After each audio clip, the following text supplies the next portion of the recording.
Hello friends, welcome in my channel rise with Anamika. कैसे आप सभी लोग? आई होप बहुत अच्छे होंगे। आज हम लोग सीडीपी में एक नया चैप्टर स्टार्ट करेंगे जिसका नाम है जीन पियाजे। अब जीन पियाजे इतना ज़्यादा इम्पोर्टेंट है सीडीपी में। हर जगह मतलब हर पेपर 1 पेपर 2 मतलब दोनों पेपर में जीन पियाजे से रिलेटेड क्वेश्चन आते ही आते हैं। मतलब आप ये कह सकते हैं पेपर का बैकबोन है। कभी कभी तो 3 4 5 क्वेश्चन केवल जीन पियाजे से रिलेटेड आ जाते हैं, तो इतना ज़्यादा इम्पोर्टेंट है। चलिए जीन पियाजे के बारे में पढ़ते हैं। जीन पियाजे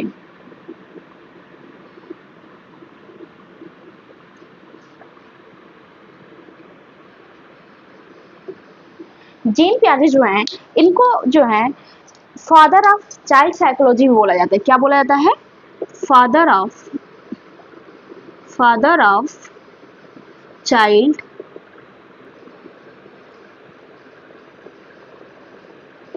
जीन पियाजे को फादर ऑफ चाइल्ड साइकोलॉजी बोला जाता है।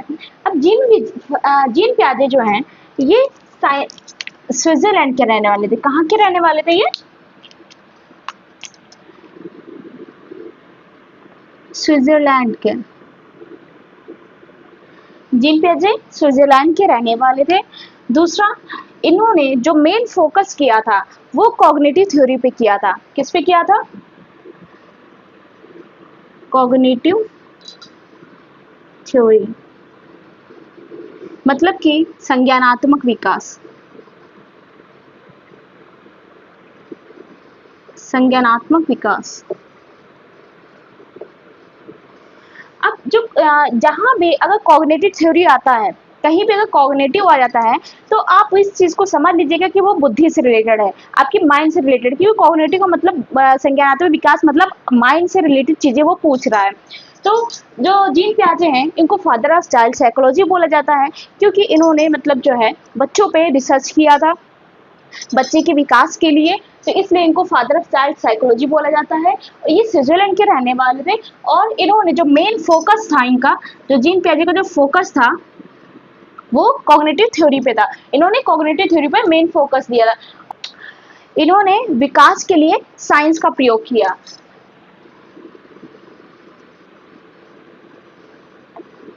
इन्होंने विकास के लिए साइंस का प्रयोग, और साइंस में इन्होंने हेरिडिटी के बारे में बताया, मतलब अनुवांशिकता।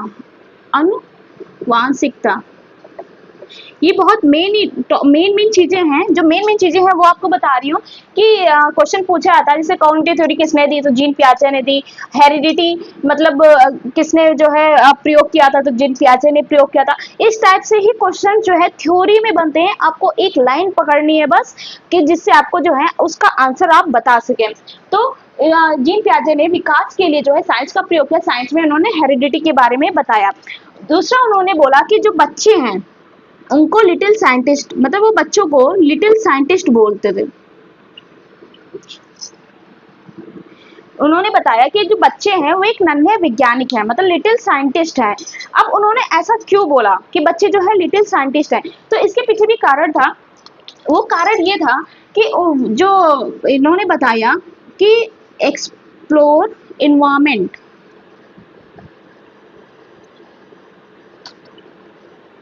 मतलब वातावरण। अब इसका मतलब यह होता है कि खोजबीन खोजबीन करना, मतलब वातावरण में खोजबीन करना। अब खोजबीन किस प्रकार से करना कि बच्चे जो है नन्हे वैज्ञानिक है। तो मान लीजिए कोई बच्चा है, अगर आप उसको किसी काम के लिए मना करते हैं कि अगर वहां सामान रखा है कोई चीज, या फिर मान लीजिए वहां पे कोई सामान ऐसा टूटने वाला है, तो अगर आप बच्चे से बोलेंगे कि बेटा उसको मत छूना, टूट जाएगा, लेकिन वो फिर भी वो कोशिश करता है उसी चीज को छूने की, कि आखिर मुझे क्यों मना किया गया। तो बच्चे के अंदर एक मतलब उसके अंदर खुद को एक्सप्लोर करने की क्षमता होती है। वो खुद अपने आप को एक्सप्लोर करता है, तो वो खुद ही हर चीजों को डिस्कवर करने की कोशिश करता है, अपने आप को मतलब अपने ज्ञान की खोज करता है वो। तो इस वजह से जो बच्चों को क्या बोलते हैं? लिटिल साइंटिस्ट बोलते हैं। और जो हमारे आसपास वातावरण होता है, मतलब खोजबीन करना, जो हमारे आसपास वातावरण होता है उसमें खोजते हैं, और इसीलिए बच्चे को जो है नन्हे लिटिल साइंटिस्ट बोला जाता है। आई होप इतनी चीजें आपको समझ में आ गई होंगी कि जीन पियाजे जो हमारे हैं इनको फादर ऑफ चाइल्ड साइकोलॉजी बोला जाता है। ये स्विट्जरलैंड के थे। इन्होंने जो मेन फोकस किया वो कॉग्निटिव थ्योरी पे किया, और इन्होंने इनका जो विकास था वो साइंस को लेकर इन्होंने विकास किया, जिसमें जो हेरिडिटी पे किया था, अनुवांशिकता। और बच्चों को लिटिल साइंटिस्ट भी बोलते हैं जीन पियाजे ने। ये भी क्वेश्चन आ जाता है कि लिटिल साइंटिस्ट जो बच्चे हैं वो एक नन्हे वैज्ञानिक है, किसने बताया था? तो ये जीन पियाजे जी ने बताया था। नेक्स्ट है ये एक्सप्लोर इन्वायरमेंट, मतलब जो पर्यावरण है इसमें क्या है, ये खोजबीन, मतलब वातावरण में खोजबीन करके बच्चे जो हैं अपने आप को एक्सप्लोर करते हैं। एक चीज और, इन्होंने जो इग्नोर किया था, क्या इग्नोर किया था? जो इन्होंने इग्नोर किया था वो था समाज, मतलब सोशल। इसको उन्होंने क्या किया था? इग्नोर किया था। इन्होंने इसके ऊपर कोई चर्चा नहीं की थी, इसको इग्नोर किया था। उन्होंने मेन जो है हेरिडिटी पे चर्चा किया था और इन्वायरमेंट पे मेन फोकस किया था और कॉग्निटिव थ्योरी पे अपने फोकस किया था। तो ये हमारे जीन पियाजे के कुछ मेन पॉइंट थे। अब नेक्स्ट देखते हैं। नेक्स्ट आता है एडाप्टेशन। एडाप्टेशन मतलब कि अनुकूलन, अनुकूलन, अनुकूलन। अब ये एडाप्टेशन क्या होता है? ये बहुत मेन चीज है और क्वेश्चंस हमेशा आते हैं जीन पियाजे से, मतलब हर एक टर्म से क्वेश्चन बनते हैं। इसी वजह से एग्जाम में कभी अगर जीन पियाजे से पूछा गया क्वेश्चन तो 4-4 क्वेश्चंस जो हैं जीन पियाजे से बन जाते हैं। अब जीन पियाजे में जो एडाप्टेशन, आखिर एडाप्टेशन होता क्या है? अनुकूलन। तो अनुकूलन से आप खुद पहले सोचिए, अनुकूलन, एडाप्टेशन क्या है? एडाप्टेशन जो है मतलब चेंज अकॉर्डिंग टू सिचुएशन, मतलब अब सिचुएशन के अनुसार अपने आप को ढालना, अपने आप को बदल लेना, परिस्थिति के अनुसार अपने आप को ढाल लेना, अपने आप को चेंज कर लेना, बदल लेना। इसी को हम लोग एडाप्टेशन कहते हैं। मतलब कि जैसे भी सिचुएशन है हम वैसे ही ढल गए। मान लो कोरोना आया था, तो कोरोना में क्या हुआ? अभी हम लोग नॉर्मल इधर उधर ऐसे ही घूम रहे। कोरोना का जब सिचुएशन कोरोना की आई तो सबने मास्क लगाना शुरू कर दिया। तो क्या हुआ, जब अभी की सिचुएशन और उस टाइम की सिचुएशन तो जैसी थी सबने वैसे ही फॉलो करना शुरू कर दिया। क्या था, क्यों था? बस पता चला कोरोना है, इससे वायरस थोड़ा कंट्रोल होता है, आप इफेक्टेड नहीं होंगे, तो सबने मास्क लगाना शुरू कर दिया। मतलब जैसी सिचुएशन थी आपने अपने आप को उसी के अकॉर्डिंग ढाल लिया। तो यही होता है एडाप्टेशन, कि मतलब सिचुएशन के अकॉर्डिंग अपने आप को ढालना।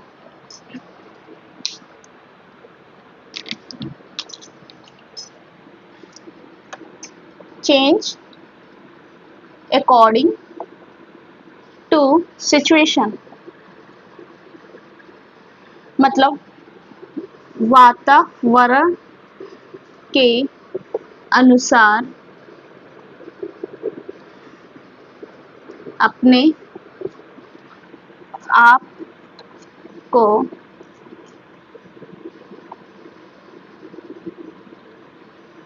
ढालना, ये होता है चेंज अकॉर्डिंग टू सिचुएशन, वातावरण के अनुसार अपने आप को ढालना।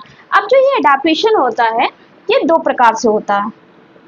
कौन कौन सा होता है? एक होता है एसिमिलेशन, एसिमिलेशन मतलब कि आत्मसात्करण,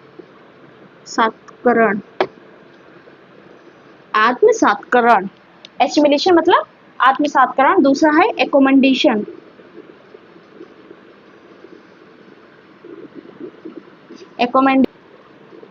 समायोजन, समायोजन। अब एडेप्टेशन आई होप समझ में आ गया होगा। अनुकूलन, सिचुएशन के अकॉर्डिंग अपने आप को ढाल लेना, जैसा वातावरण के अनुसार जो चीज चल रही है अपने आप को उसी परिस्थिति में ढाल लेना। ये तो हमारा एडेप्टेशन हो गया, मतलब अनुकूलन। अब ये 2 प्रकार से होता है एडेप्टेशन, एसिमिलेशन और एकोमोडेशन। तो जो हमारा एसिमिलेशन होता है मतलब आत्मसात्करण। अब ये क्या होता है एसिमिलेशन? एसिमिलेशन का मतलब ये होता है कि कोई भी ओल्ड चीजें हैं, जैसे कोई भी ओल्ड चीजें हैं उसी में नई चीजों को जोड़ देना। जहां भी एसिमिलेशन वर्ड आ जाए तो मतलब समझ जाओ जोड़ना। आप इतना बस याद रखिएगा, जहां भी एसिमिलेशन मतलब आत्मसात्करण आ जा रहा है वहां पे इतना चीज याद कर लीजिएगा, जहां भी आता है तो मतलब चीजों को जोड़ना। अब क्या, कोई भी ओल्ड चीज है उसमें नई चीज को जोड़ना। अब ये मान लीजिए जैसे कि आप अभी तक जो भी, मान लीजिए आपने जो भी किया, बीएड किया या डीएलएड किया, जो भी आपने किया, तो उसमें मान लीजिए आपने सीडीपी पढ़ी।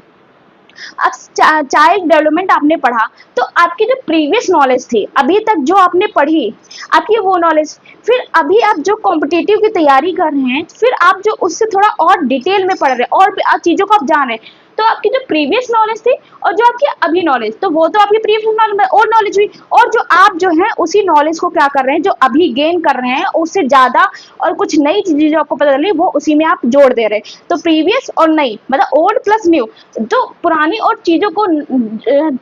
नई चीजों को जोड़ना ही क्या बोल होता है, एसिमिलेशन होता है।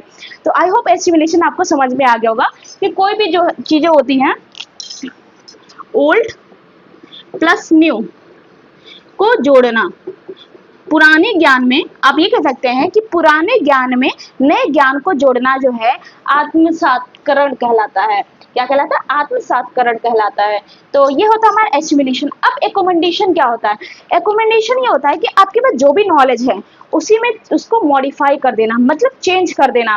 तो मान लो एक बच्चा जो है वो टाइगर का बच्चा देखता है और फिर एक कैट मतलब देखता है, ठीक है, दोनों कैट और टाइगर का बच्चा देखने में सेम लगेगा, सेम कलर के, तो बच्चा क्या करेगा, पहले तो उसने घर में कैट देखी, फिर वो जो गया तो वहां पे टाइगर का बच्चा देखा, तो वो यही कहेगा पापा पापा वो दिखे मतलब कैट, तो उसके पापा ये बोलेंगे कि बेटा कैट नहीं, टाइगर का बच्चा है।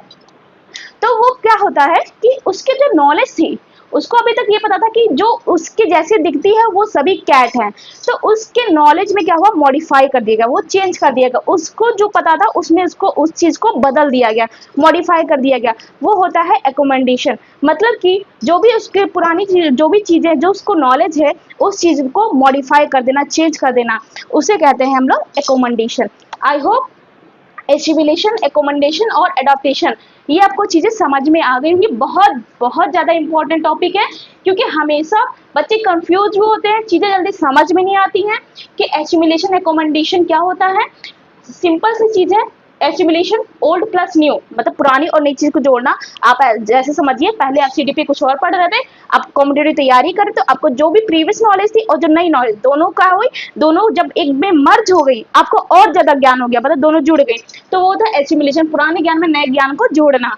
और एकोमेंडेशन क्या होता है, जो भी आपके पास मतलब नॉलेज है उसी में उसको मॉडिफाई कर देना, चेंज कर देना, उसमें बदलाव कर देना, परिवर्तन कर देना, तो ये होता है एकोमेंडेशन मतलब समायोजन। तो आई होप ये चीजें आपको समझ में आ गई होंगी। और जो हमारा नेक्स्ट टॉपिक आता है,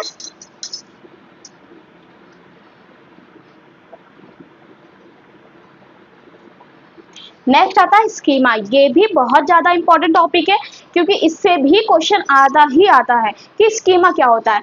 तो स्कीमा मान लीजिए आप एक तरीके से, आप छोटे बच्चे हैं, ठीक, आपको कल स्कूल वाले पिकनिक लेके जाएंगे, तो आप अपने दिमाग में सोच रहे हैं कल मैं पिकनिक जाऊंगी, वहां पे जो है मैं ये लेके जाऊंगी, खाने में ये लेके जाऊंगी, और मुझे ये चाहिए वो चाहिए, मैं ऐसे लेके वहां खेलूंगी, मैं उनसे ये गाना सुनाऊंगी, डांस करूंगी, ये सब आप अपने मतलब अपने माइंड में ही इमेजिन कर रहे हैं। तो जो चीजें आप इमेजिन करके एक माइंड में ही एक इमेज बना ले रहे हैं, थीम बना ले रहे हैं, उसी को स्कीमा कहते हैं, जो आपके दिमाग में इमेज बनती है कि जो चीज अभी हुई नहीं, आप उन्हें उसको पहले ही सोच लिया, आपने एक जो है पहले आपने एक दिमाग में इमेज जनरेट कर ली कि कल मैं ऐसे ऐसे चीजें करूंगी, तो इसी को स्कीमा कहते हैं। मेंटल इमेज या फिर आप इमेजिनेशन कह सकते हैं, इमेजिनेशन मतलब कि मेंटल इमेज, जो आपके दिमाग में जो इमेज बनी, या तो इमेजिनेशन जो आप मतलब अभी हुई नहीं लेकिन आप इमेजिनेशन कर पा रहे कि मैं ऐसे ऐसे जाऊंगी, वहां मैं ऐसे करूंगी, वहां पे मुझे ये सब मेरे दोस्त होंगे, मैं ये वाला गेम खेलूंगी, मैं ये गाना सुनाऊंगी, मैं वो डांस करूंगी, तो आपके दिमाग में क्या हुआ, वो इमेज बन गई, तो इसी को स्कीमा कहते हैं। तो आज के लिए इतना ही।